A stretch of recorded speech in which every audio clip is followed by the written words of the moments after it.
Good afternoon, everyone, and thank you for joining us. I'm Will Dupree here in Austin at KXAN.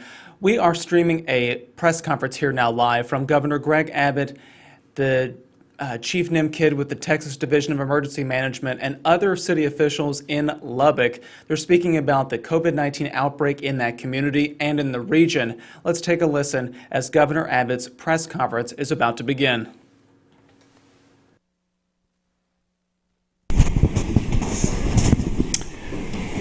Well, good afternoon. I want to thank everybody for being here, but most importantly, I want to thank the mayor, the judge, and everybody else that we had the opportunity to have a very long discussion with to find out the details about exactly what is going on both in Lubbock County, the city of Lubbock, as well as the entire region, and get to see the ways in which they've been able to respond so effectively to COVID-19 in this region.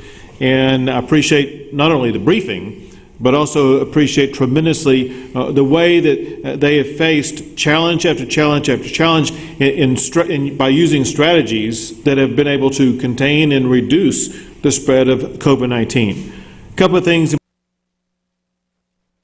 that were pointed out.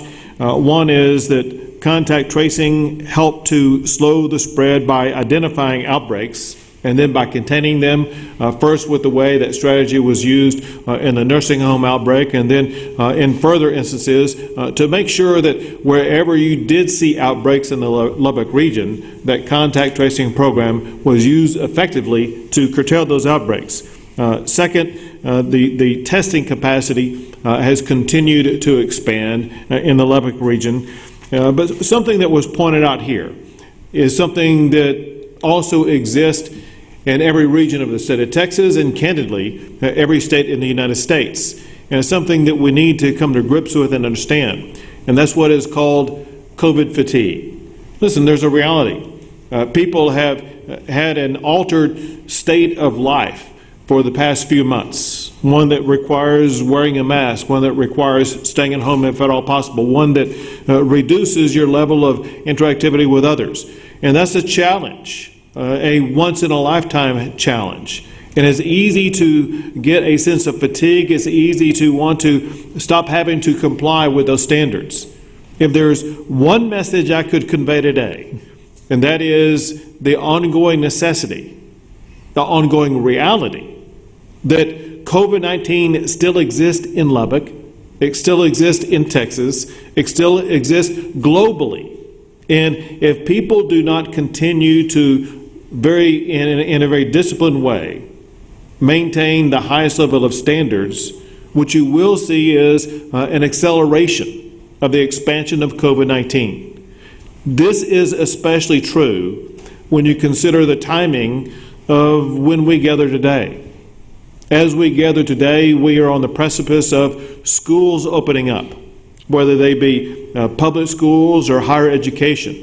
We all know what's going to happen, and that is there's going to be thousands of students gathering together in these school settings with teachers, with parents, etc. And it is especially important at a time when schools are opening that everyone in the entire school setting is extra vigilant, making sure they do maintain the safe practices so they can reduce the spread of COVID-19.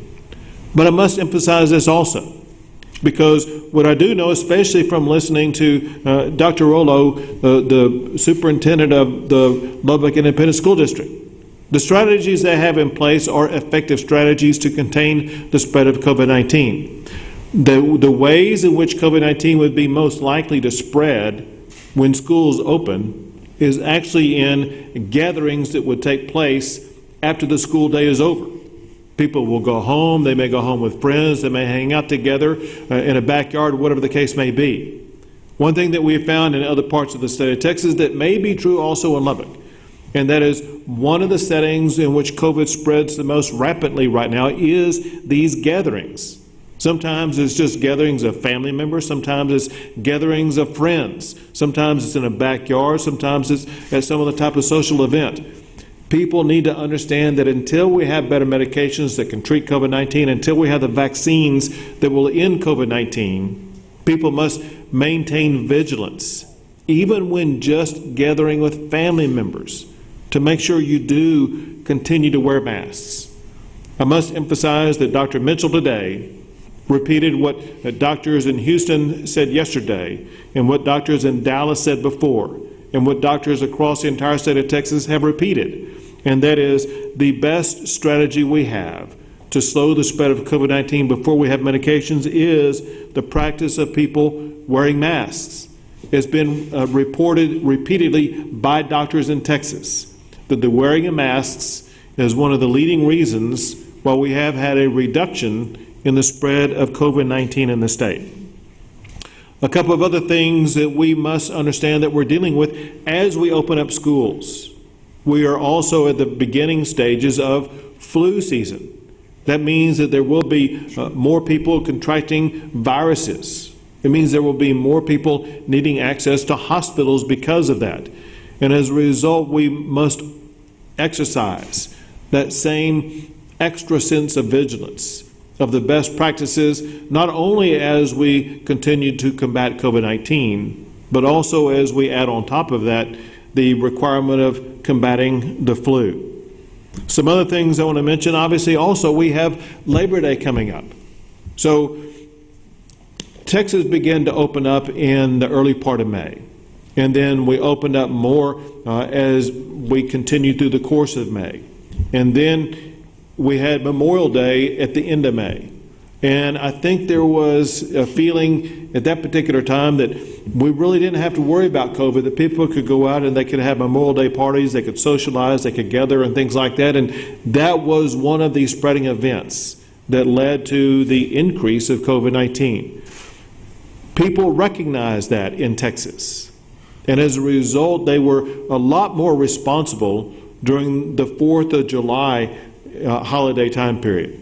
My point is this: we're just a couple of weeks away from Labor Day weekend. So as we return to school, as we are on the precipice of flu season, as we're coming upon Labor Day, it's so important for people to not let their guard down during the Labor Day holiday like they did during Memorial Day. If Texans and people in Lubbock refuse to let their guard down, especially on holidays, they will be able to contain the spread of COVID-19. They will be able to prevent hospitals from becoming overrun with patients. A few last things. One is some strategies that we talked about that are being used in Lubbock, but I am seeing being used even more prolifically elsewhere in the state of Texas, and that is the effectiveness of convalescent blood plasma treatment. This is blood plasma by people who have had COVID, who have developed the antibodies to defeat COVID, and were able to provide a blood supply. I would highly recommend for anybody who has had COVID, especially recently, to consider donating blood, whether you be in Lubbock or Amarillo or wherever you may be. This can be an effective way in which you have developed the ability to save your own life overcoming COVID. You have the ability to share that ability with somebody else by sharing your blood. Also, I wanted to thank Texas Tech University for playing a very pivotal role in Texas's capability of responding to COVID-19 by their very robust production of viral transport media made by Texas Tech University and shipped across the entire state of Texas. It immediately and very substantially increased our ability to increase testing across the state of Texas that would not have been capable without what they have done. The last thing I'll say is I want to express my gratitude to all of the nurses, to the doctors, to the first responders, to all of the healthcare providers who have done so much by putting their lives on the line every single day to make sure that the people of Lubbock and the people of Texas were having their lives addressed in ways that are almost incomprehensible for most of us. We all know there's no way that we would have gotten through the storm of COVID-19 that we've already experienced without those people working tirelessly around the clock. And I know when it comes to COVID fatigue, there may be nobody who has more fatigue than those involved in the healthcare profession, but we need to let them know the depth of our gratitude for what they have done to step up and be the true first responders in this healthcare pandemic. We know that our need for them is not over, but we want them to know our gratitude for what they have done is endless. Lastly, I want to thank everybody in this entire region for their collaboration. The region of Lubbock is far more successful in dealing with COVID-19 because of that level of collaboration, and that includes the leadership of your Mayor, Mayor Pope. Mayor, thank you for what you've done. Let me pass it off to you. Thanks, Governor. Thank you so much for making the trip to Lubbock to come see the great people of West Texas. I have two thoughts I want to convey. First, I want to thank you for the team that day in and day out is leading our response effort to COVID-19. Some of them are represented behind us today, some are with us, but our city team under the leadership of our city manager, Jared Atkinson, which would be our public health, certainly Dr. Cook, our partnership with emergency management, our partnership with Lubbock County and Judge Parrish. But we're fortunate to have two great health systems that have, as you saw today, have partnered and with the community, with the region to deliver fabulous health care. Our relationships with our K-12 and with higher education, certainly led by Texas Tech, allows us to be on the same page and I believe safely reopening our economy. And I think the numbers that we talked about prove that out. The second thing I have to say is that the people of West Texas are, if nothing else, creative and resilient. The people that settled this part of the world were not soft. They were tough people. They found a way to make it happen. And that spirit persists today. And we see it, as you talked about, the creativity in the lab at Texas Tech, where they're making the media that helps us with testing, what we've seen our local businesses and even hospitals taking folks that were not busy because their clinic might have been closed and making PPE that when we so sorely needed that. And so that's what will let us continue to be successful. We can't let our guard down. Football is important to us. It's important to a college town. Having our businesses reopen is important to men and women who work, that want to put food on the table for their families. And that's why safely reopening our economy and our schools makes so much sense. We appreciate your support in that regard. We're so thankful to wake up every morning in Lubbock, Texas. And may God continue to bless Lubbock, Texas, and the great state of Texas. Thank you, Governor. Thank you, Mayor. Judge? Well, thank you, Governor, so much for coming in and seeing what I would consider to be a very unique place, and that is Lubbock, Texas. You know, we talked about urban issues, and we've talked about rural issues. And in Lubbock County, you truly get both. We are an urban city and a rural county, and pointed out, we're really more Reuben than we are anything. But at the beginning of this COVID virus, we made a decision very early on that we would make reasonable and sensible decisions going forward, listening to our local mental and our medical health authorities, and making those decisions that are reasonable and sensible. The first thing we saw going in was our nursing homes were in trouble. We had a surge in our nursing homes, and that was affecting our most vulnerable population. And with the guidance of Catherine Wells and Dr. Ron Cook and Dr. Doug Klepper, we made a decision to close our nursing homes to visitors, and that was the right thing to do. Now that's been very troubling. Now that we're into the fifth month of this virus, we've got our most vulnerable population isolated, and that's affected me personally. But I'll also say it was the right thing to do, and we will continue to watch over and care for the most vulnerable of us. And as Lubbock County, and as the schools reopen, as the tech students return, I want you all to know that we are doing everything in our power to make sure that we continue to operate safely, that we protect the most vulnerable of us, to make sure that when we do have little outbreaks, and we know we're going to have those, it's just inevitable with this vile disease that we're dealing with, that we're able to respond immediately, sensibly, reasonably, and know that our top priority here is to keep the citizens safe.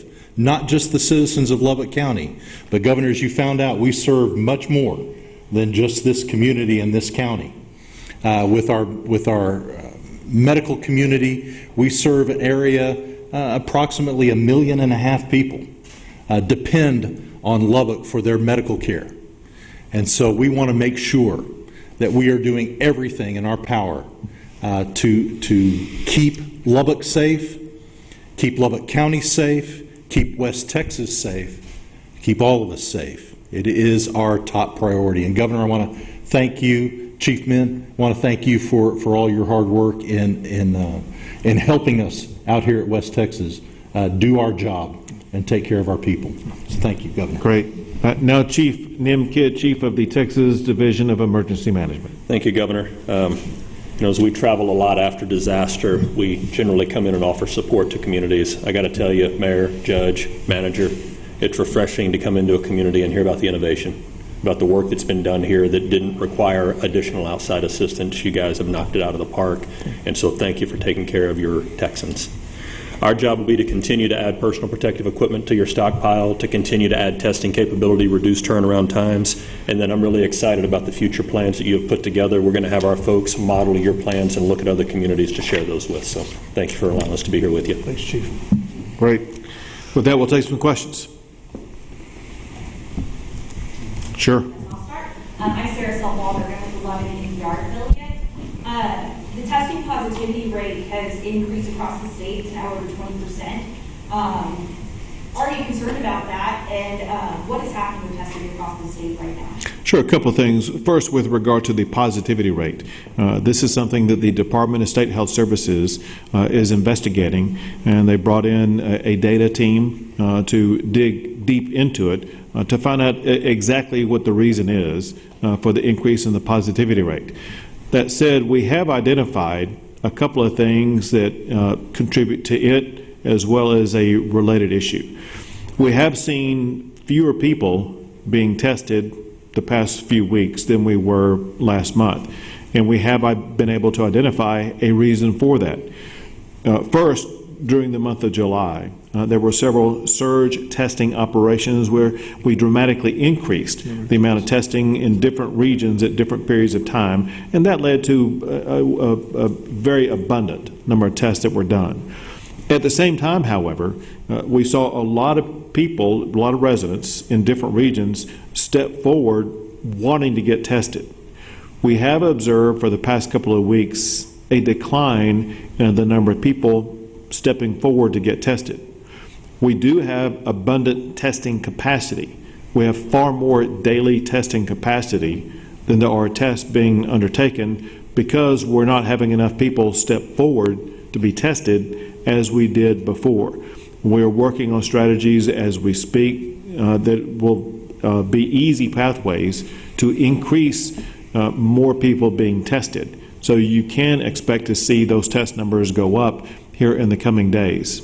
And then one reason for that also is because this week we have one of those test surging operations taking place in Houston, Texas, in Harris County, Texas, where there's an additional 5,000 people being tested per day for 10 days, and that's 50,000 tests right there.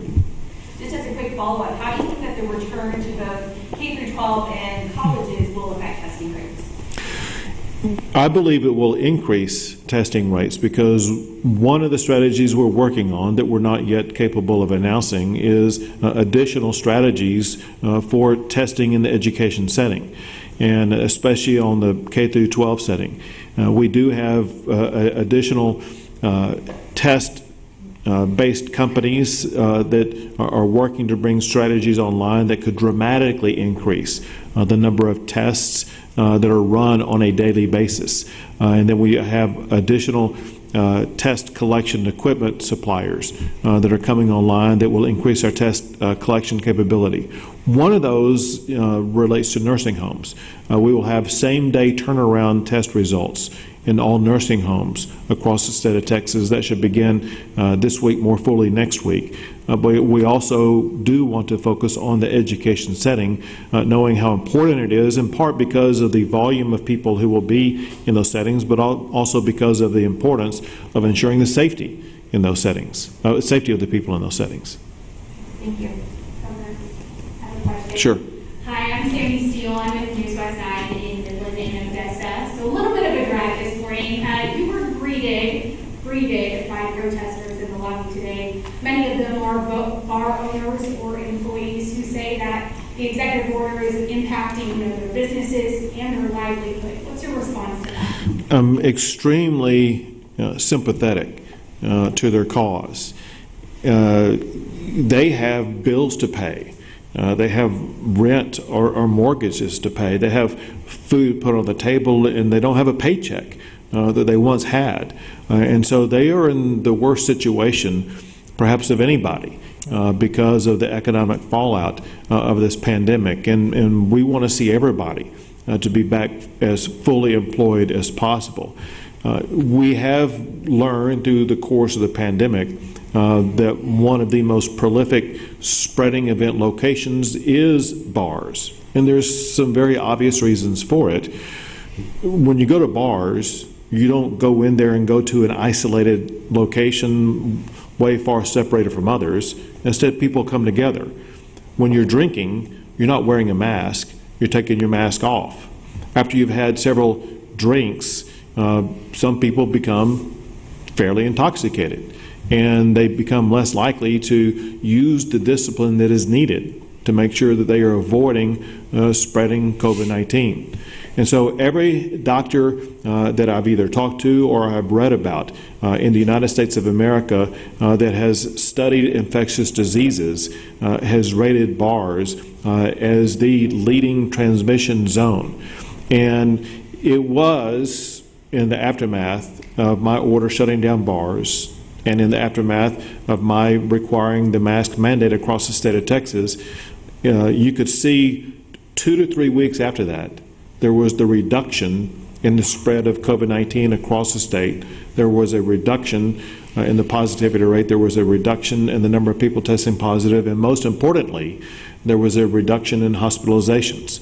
And if we are going to keep our hospitals open and available for people who test positive for COVID-19, for people who test positive for the flu, for people with everyday maladies, whether it be heart conditions or cancer or strokes or car wrecks or whatever the case may be, we have to continue to contain COVID-19 until we do have the medications and vaccines that will be capable of treating it. So no date as of now as to when bars could reopen, just as long as these trends continue or stay closed? So decisions for closure and decisions for opening are not done arbitrarily and just picking a date out of a hat. Instead, they're based upon data. The data that led to the decision was, for one, going above 10% positivity rate. For another, the hospital availability becoming compromised in so many regions across the state of Texas. We do need to see the positivity rate go back below 10% for a sustained period of time. We do need to see more hospital rooms become available, and then we need to see that bar establishments have a strategy that can be enforced with discipline to maintain safe distancing practices so that they do not become a setting where COVID-19 can be spread. Thank you. Yes. Hi, Brady King, Fox 34 News. Mayor Polk mentioned football, and both Big 12 and SEC are going ahead with their seasons. Are the orders currently in place for collegiate sports what we should expect for the season, or will there be any changes? So I've had the opportunity to speak with the athletic directors of all of the major football schools in the state of Texas, and including the athletic director for Texas Tech University, as well as coaches and players. And first I want to say this, and that is I'm I'm proud of the Big 12. I think the Big 12 has taken the right step. But also, there's a focal point the Big 12 has made, which also is the right step, and that is there is no college football, are no college sports without the student athletes. And so the health and safety of student athletes needs to be put first and foremost. And I talked to student athletes, and I read about others, where this was what they wanted. And if it were not what they wanted, then it shouldn't happen. But they wanted to play. And they became comfortable and satisfied with the level of safety protocols that were being put in place, in particular by the Big 12, to make sure that the spread of COVID-19 would be sufficiently contained, and the pulmonary systems and the cardiovascular systems of the players would be adequately addressed. So long as that remains the paramount focal point, then college sports can continue. And then you get to the point of fans and stands, which we want to see, and players would like to see also.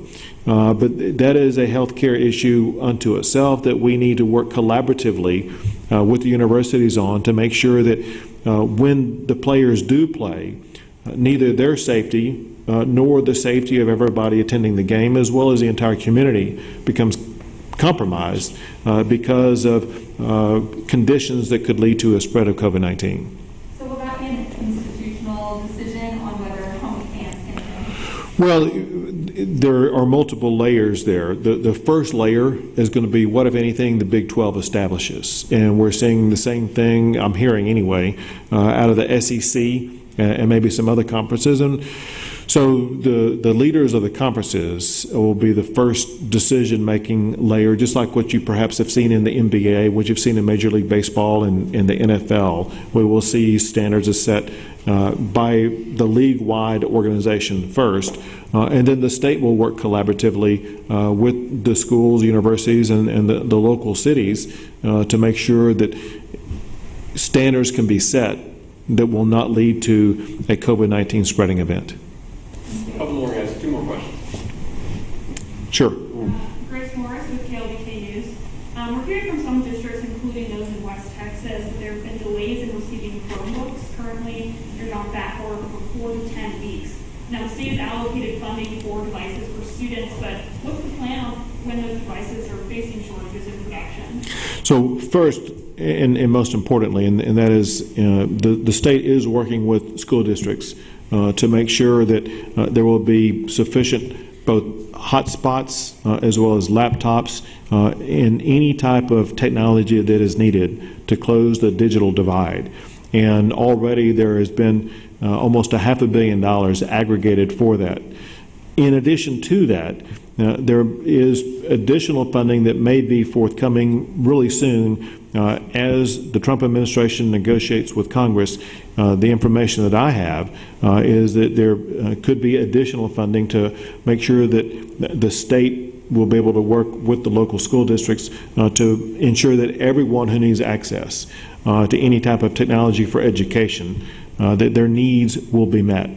With regard to back orders, that is something that the Texas Education Agency is working on with the local school districts, working on the supply chain, just like what Chief Nimkit has worked on with the supply chain-based issues for PPE. We're working on the supply chain issues for the technology tools that are needed for the successful opening of school and education of our students.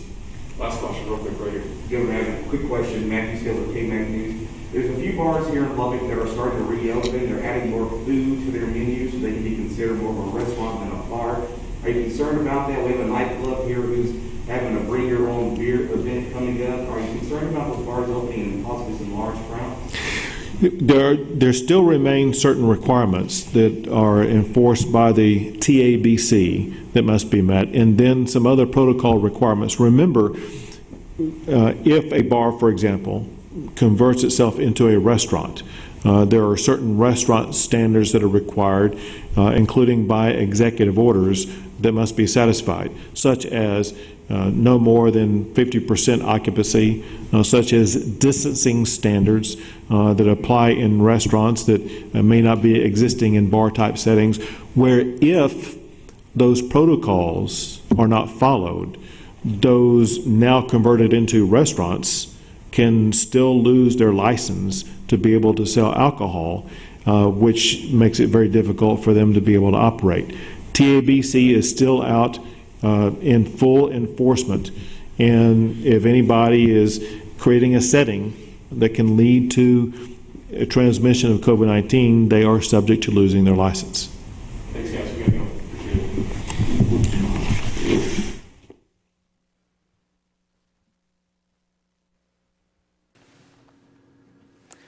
Will Dupree joining you once again from the KXAN Live studio in Austin. We've just reached the conclusion of a news conference called by Governor Greg Abbott alongside the chief of the Texas Division of Emergency Management, Nim Kidd, and the Lubbock mayor and Lubbock County judge. What they were talking about is that the governor went to Lubbock to get a briefing and update on the COVID-19 outbreak situation in that region.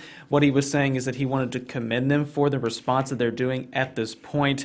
He also wanted to urge people to maintain those certain practices, those safe practices, because this pandemic is far from over. It is still sickening people, it's still killing people, and people are still testing positive for this virus after all of this time, these past few months. So what he's asking people to do is to avoid gatherings, even with family members that don't live with you. And that is the tough part. We've heard him reiterate this multiple times along with other city and county leaders and other health experts here in the state, saying that if you do not live with someone and you all decide to gather together, if you do gather, practice those safe things such as social distancing, maintaining 6 feet of distance, and most importantly, he wanted to highlight the mask requirement. So as you can see right here, he's still wearing his mask while talking to the other officials there gathered at Lubbock City Hall. He was asked later about the positivity rate here in the state of Texas. What we've seen is that positivity rate, so the number of tests coming back positive, has continued to climb. Just yesterday, the positivity rate here in Texas was 50.94%. Again, almost 51% of tests came back yesterday positive. In previous days, that number has been about 20%, which is a very high number as well, but that is very concerning. So what the governor was saying is that the Department of State Health Services is now investigating why the positivity rate has increased. He did say that there have been fewer people tested in the past few weeks, so that has been a factor. After in July, there was a surge operations in different regions of the state, people going to get tests and making that available, and people just stepping forward to want to get tested at certain points. So he did say that what he has seen is that there is a decline in the number of people wanting to do that, actually actively seeking out tests and going to get that done. But he did say he can expect test numbers to go up in the coming days. There is a surge testing operation that will happen in Harris County in the coming days, so that may affect the numbers that are coming back. He also was asked about bars, which remain closed at this time. Apparently today, before this press conference, some bar owners were protesting this particular event and confronted the governor about his decision to close bars to try to stop the spread of COVID-19. He did say he was, quote, sympathetic to their cause, but he did say one of the most prolific spreading events is bars, and he highlighted why. People go in and they are going in to drink. You cannot wear a mask and do that. And also people, as they drink, they may become inebriated and make poor decisions, leading to potentially the spread of COVID-19 more. And he says that there was a reduction in COVID-19 effects after announcing that there would be no more bars allowed to open here in the state of Texas. And he also would not give a specific date about when they might be allowed to reopen. He highlighted a number of factors that could lead to that ultimately, including the need for the positivity rate here in Texas to go back down below 10% and then sustain itself there. He also said there needed to be fewer hospitalizations, and also to hear about strategies that those businesses might put in place to keep distance so that people stay safe. He also commented and was asked about football here in Texas, which has been a big concern this week as school years get back started again. He did not, however, really dive too deep into that particular topic. He did say that he thought the Big 12 has taken the right step and suggested that the health and safety of student athletes needs to be the first and foremost concern when holding those kinds of events. I want to tell you all that we are going to follow the governor's comments today because he is speaking first in Lubbock, which just happened a few moments ago, and then a little bit later this afternoon at about 3 o'clock or so, he's going to be holding another event similar to this where he's going to meet with local officials in El Paso. We will provide a live stream of that as well and hear his comments there because he'll answer some more questions from reporters there too. So we hope you'll stick with us. For more information, you can visit your local Nexstar station's website for a full write-up on this. You can visit KXAN.com as well for a full breakdown. So we appreciate you joining us. I'm Will Dupree in the KXAN live studio in Austin. We'll see you back here another time. Please, everyone, stay safe and healthy, and if at all possible, still at home.